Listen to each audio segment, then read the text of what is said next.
an inflection point. One of those moments comes along every several generations. The radical Democrats want to turn America into communist Cuba or socialist Venezuela. Truth and facts and logic and reason and basic decency are on the ballot. Democracy itself is on the ballot. The stakes are high. And I have never felt more strongly that everything I worked for all my life is on the line now. These people don't just need to lose, they need to lose by a lot.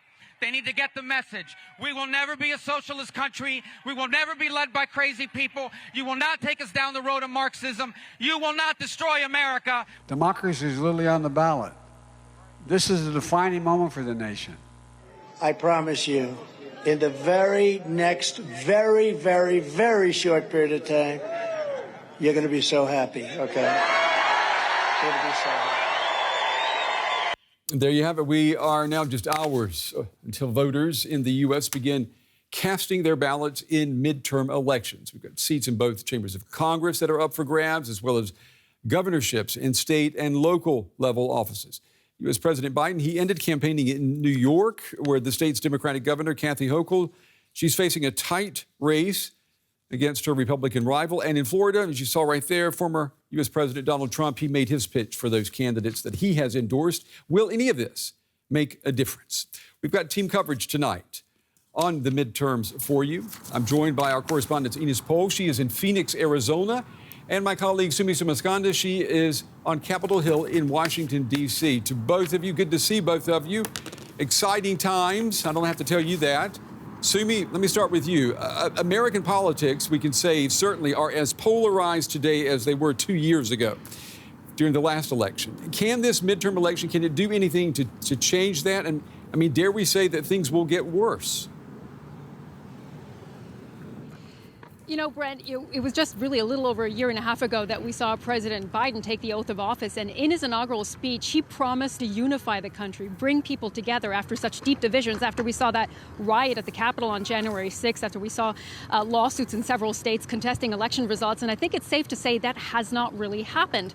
My DW colleagues and I have been crisscrossing the country, speaking to voters, and they are deeply divided along partisan lines, along class lines, socioeconomic lines, also religious lines. And I think nothing exemplifies that more to me, Brent, than the issues that matter to voters. If you speak to Republican voters, top of the mind for them is the economy. That's really shorthand for inflation. It has been a bruising economic year for many Americans, and that is something that's driving a lot of Republicans, in particular, to the polls. Then they discuss crime. We've seen a barrage of ads from Republicans talking about crimes and Democratic strongholds, that there's been a surge in crime. By the way, the statistics don't really bear that out. And then culture wars issues, things like what kids are being taught in schools. If you talk to Democratic voters, however, Brent, of course the economy is important to them as well, especially blue-collar voters. But there you really see the issue of abortion driving a lot of voters to the polls, especially young women. Remember, it was just this summer that the Supreme Court overturned Roe v. Wade. And the second issue, Brent, is democracy, protecting democracy, a message we've heard from President Biden in 2 major speeches in recent months. So, Brent, we get the feeling that voters really are talking past each other on these crucial issues. Your question, could things get worse? Well, if we have a Republican-controlled Congress after these midterms and President Biden in the White House, it could be a very difficult 2 years ahead. Yeah, that's a mild way of describing it. And it seems like, too, the ghost of the last presidential election is still with us. Ines, you know about this. You're there in Arizona, which has been called ground zero for conspiracy theories about rigged elections. I want you to consider what we are hearing from the Republican gubernatorial candidate in Arizona, Kari Lake. Take a listen to what she's been saying. Number 2, I want to make sure we have honest, secure elections that we can all have trust in.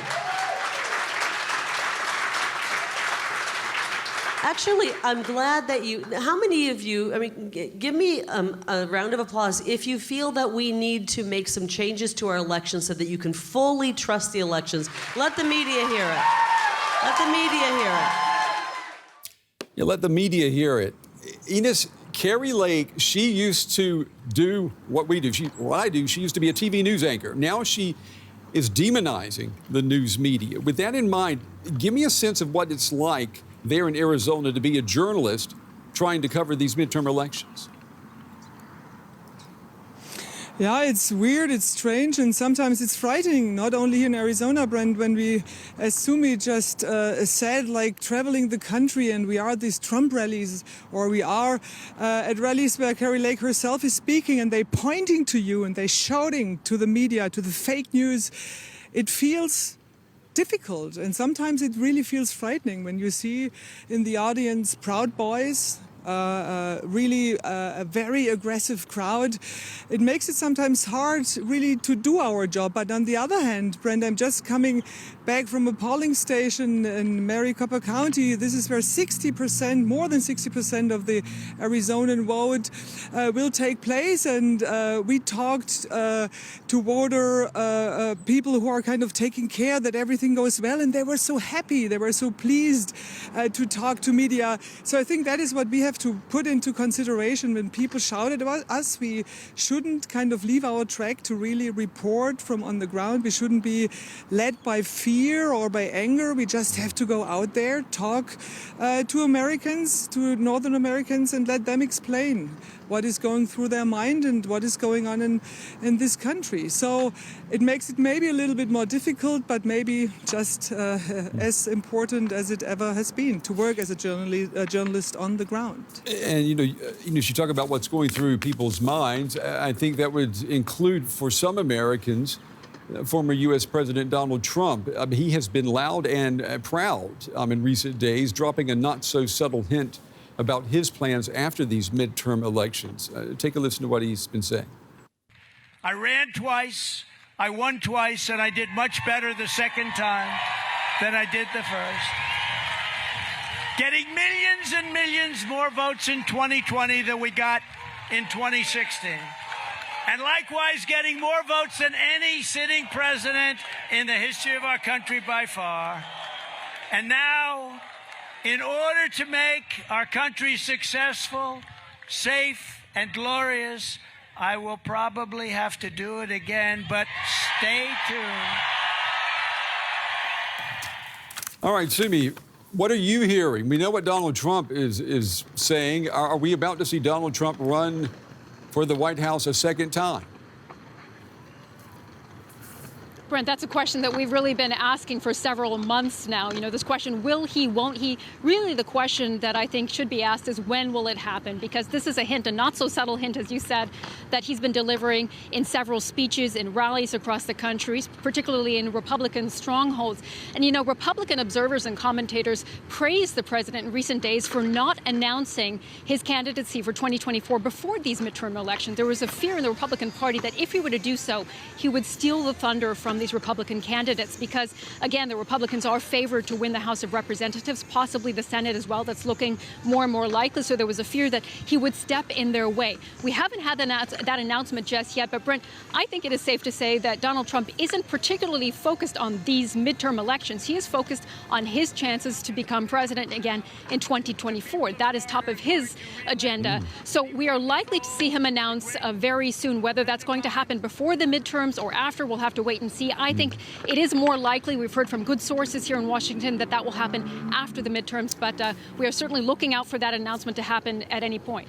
And Ines, what are you hearing there in Arizona? You've been traveling through the U.S. or the country as well. Are people mentioning Donald Trump? Oh, it's all about Donald Trump. I mean, he's not on the ballot, but I totally agree with Sumi. It is about him. And if the Republicans win big time in these midterms, I also think he will announce soon. And why is that? Also, you know, he has some competitors in his own party, like Ron DeSantis, the governor who runs again in Florida. So he might just as well get a foot in the door. And we just talked about Kari Lake. Many people, not only here in Arizona, we also heard that at rallies in Pennsylvania or in Ohio, where we just had been 2 weeks ago, they would love Donald Trump to run for president and have Kari Lake as his vice president. So all in the air. We might know soon more after the midterms, and then we might actually really hear Donald Trump announcing that he's running again for president in 2024. Let me just ask you before we run out of time, Ines, the man known as Vladimir Putin's chef, admitting today that Russia has and continues to meddle in U.S. elections. That is explosive at face value. Is it important to the voters? Well, you know, there is so much distrust in the electoral system, and that's a huge success of Donald Trump and his administration to spread lies, to spread the idea that all the media reports are fake news. To be quite frank, out here, the further away from Washington, no, this is not really in voters' minds. And so you got 20 seconds. What are you hearing there in Washington? I mean, it is explosive, the reports we're getting today. Brent, I can say quickly, I think election officials are worried. Of course, as Inez said, importantly, the trust in election systems, the way elections are administered here is very important, but it doesn't seem that voters are as concerned. Okay. Inez Pohl in Phoenix, Arizona. So, Mr. Misconda there in Washington. To both of you, thank you. We will be talking with you a lot between now and the next 24, 48 hours. Good to see both of you.